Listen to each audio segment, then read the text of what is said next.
अस्सलाम वालेकुम दोस्तों, मैं मोहम्मद यासीन ने तमारी सी रहा है सिंधी शोबिज़ अपडेट। दोस्तों जो कि इन वीडियो में मां तव्हांखे ॿुधाइण वारो आहियां त रूबी अली।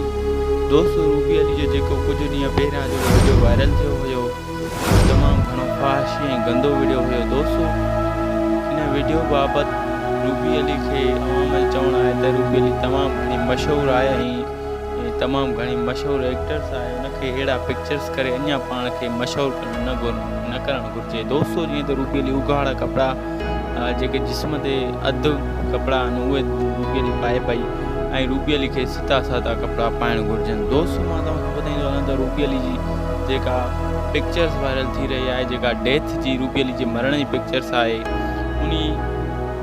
उहा पिक्चर्स जेका आहे उहा रूबी अली जी हिकिड़ी फेक पिक्चर्स आहे ऐं उन में रूबी अली न आहे ऐं उन पिक्चर्स में रूबी अली जी फेक यानी कूड़ी मुंडी हई वई आहे।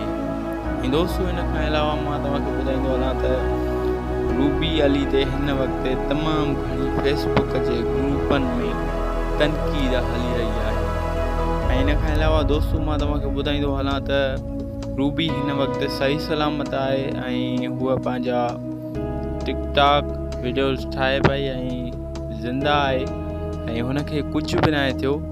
ऐं काफ़ी दोस्त अहिड़ा आहिनि जेके पुछनि पिया त रूबी अली जे बारे में वीडियो ठाहियोसीं। दोस्तों रूबी अली हिन वक़्तु सही सलामत आहे ऐं रूबी अली खे कुझु बि अहिड़ो न आहे थियो।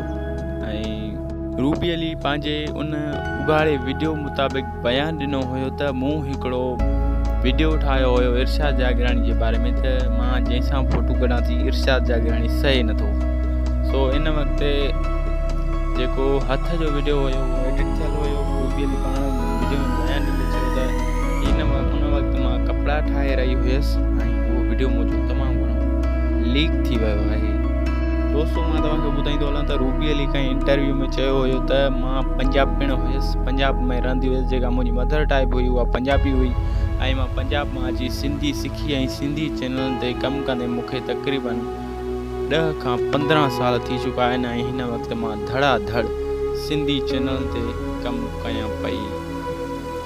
ऐं दोस्तों इन खां अलावा मां तव्हांखे ॿुधाईंदो हलां त रूबी अली ऐं इरशाद जागरानी जी पाण में तमामु घणी वॾी ऐं घाटी दोस्ती आहे ऐं हू अवाम खे पंहिंजी दोस्ती ॾेखारे साड़ ॾेराइनि पिया। दोस्तों तव्हांखे त ख़बर आहे रूबी अली इरशाद जागरानी सां केॾा पिक्चर्स ऐं टिकटॉक वीडियोज़ ठाहे पई। दोस्तों हुनखे शर्म बि न पियो अचे। दोस्तों रूबी अली फ़ाहिशी वारा वीडियो हाणे ठाहिणु लॻी आहे ऐं जेके पिक्चर्स आहिनि रूबी अली जा उहे बि फ़ाहिशी पिक्चर्स, हिकिड़ा उघाड़ा पिक्चर्स रूबी अली पंहिंजे सिर्फ़ु पाण सिंधी एक्टर्स थी करे सिंधी न्याणी सॾाए करे ऐं अहिड़ा वीडियो ऐं पिक्चर्स पंहिंजा वायरल करे पई। दोस्तों रूबी अली खे ईअं न करणु घुरिजे। दोस्तों ही हुई अॼोकी वीडियो। जेकॾहिं अॼोकी वीडियो तव्हां दोस्तनि खे पसंदि आई त असांजी हिन वीडियोज़ खे लाइक कंदा, कमेंट्स कंदा ऐं सब्सक्राइब करणु न विसारींदा। असांजे हिन चैनल सिंधी शोबिज़ अपडेट खे सब्सक्राइब करे घंटीअ जे बटन ते लाज़मी क्लिक कंदा। त दोस्तों वरी मिलंदासीं नेक्स्ट वीडियो में। अल्लाह हाफ़िज़।